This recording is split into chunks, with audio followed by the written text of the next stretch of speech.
کیونکہ اگر وہ تعلیم حاصل کریں گے تو کل کو ان کو یہ احساس ہو جائے گا کہ ہم اور یہ تو برابر ہیں، خدا نے تو یہ ناانصافی نہیں کی تھی، یہ ناانصافی اس کی ہے، ہمارے خلاف اٹھ کھڑے ہوں گے۔ اس لیے آپ دیکھیں گے کہ جاگیردارانہ نظام میں اسکول قائم نہیں ہو سکتا۔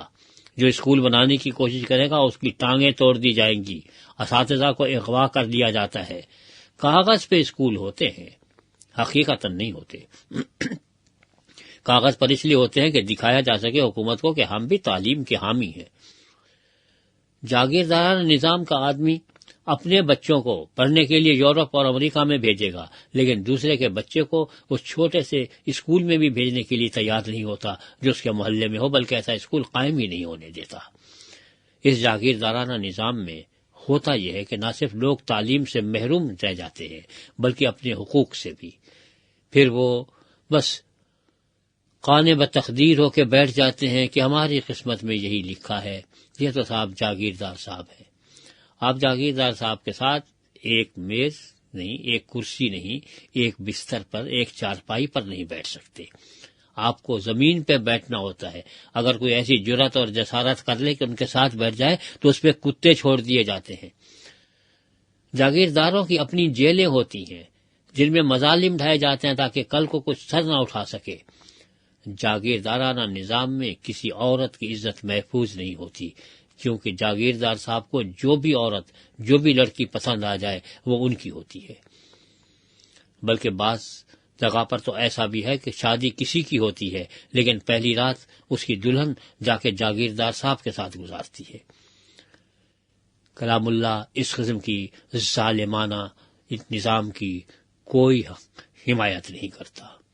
اس کی اجازت دینا تو درکنار رہا، وہ اس کو برداشت کرنے کے لیے تیار نہیں ہے، کیونکہ اس کے حال انسان کی عزت، مال اور اس کی جان محفوظ ہونے چاہیے، اور یہ تینوں چیزیں جاگیردارانہ نظام میں محفوظ نہیں ہوتی۔ جان بھی محفوظ نہیں ہوتی، آپ ذرا زبان کھولیے دوسرے دن آپ دکھائی نہیں دیں گے۔ آپ کی عزت بھی محفوظ نہیں ہوتی، لڑکیاں اٹھا لی جاتی ہیں اور کوئی پوچھنے والا نہیں ہوتا۔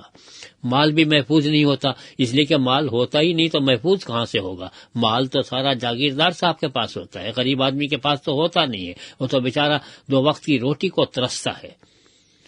یہ نظام ظالمانہ نظام ہے، یہ کتاب کا نظام نہیں ہے، یہ خدا کا نظام نہیں ہے، یہ عادلانہ نظام نہیں ہے۔ اس نظام کو جتنا جلدی ختم کیا جائے اتنا بہتر ہے۔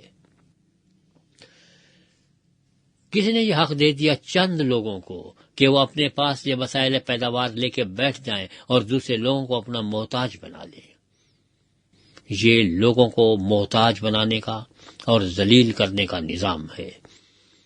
یہ پیسے والوں کا نظام ہے، غریبوں کا نظام نہیں ہے۔ غریبوں کو پیسا جاتا ہے، ان پہ ظلم ڈھائے جاتے ہیں، ان کی عزتیں لوٹی جاتی ہیں، ان کو جوتے لگائے جاتے ہیں۔ ذرا آپ بات تو کر کے دیکھیے، آپ اس کے سامنے سر اونچا کر کے نہیں پھر سکتے، سفید کپڑے نہیں پہن کے پھر سکتے۔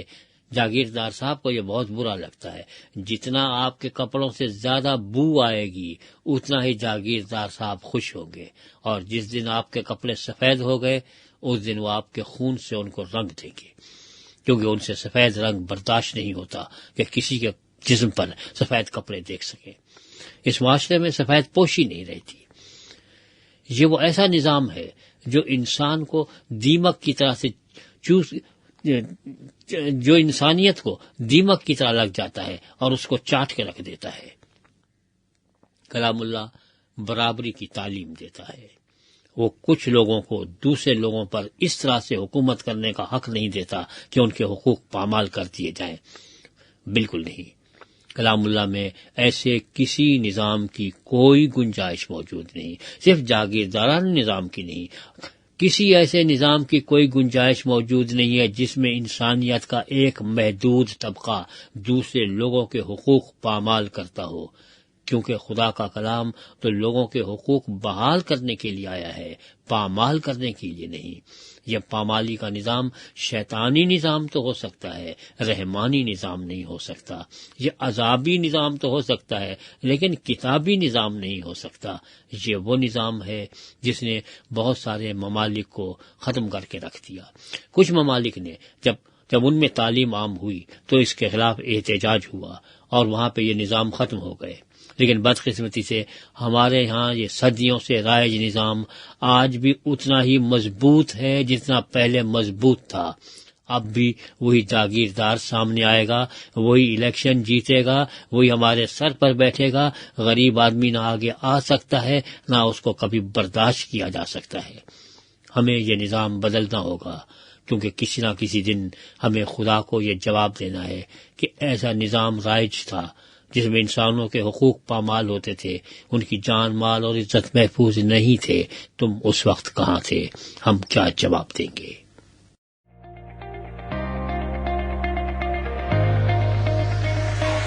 سامعین، ہمیں آپ کی رائے کا انتظار رہے گا۔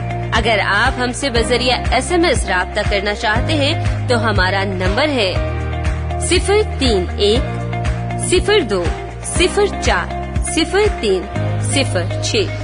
نمبر ایک مرتبہ پھر سے دہرا دیتی ہوں، 03102040306۔ اس نمبر پر آپ ہمیں اپنا SMS بھیج سکتے ہیں۔ اگر آپ کو انجیل شریف کا مفت نسخہ حاصل کرنا ہے تو اپنا مکمل پتہ بھی ہمیں SMS کر دیں، ہم آپ کو بذریعہ ڈاک مفت نسخہ بھیج دیں گے۔ اس کے علاوہ آپ ہماری ویب سائٹ پر جا کر کسی بھی وقت ہمارے سارے پروگرام سن سکتے ہیں۔ ہماری ویب سائٹ کا پتہ ہے www.sadaiHaq.com۔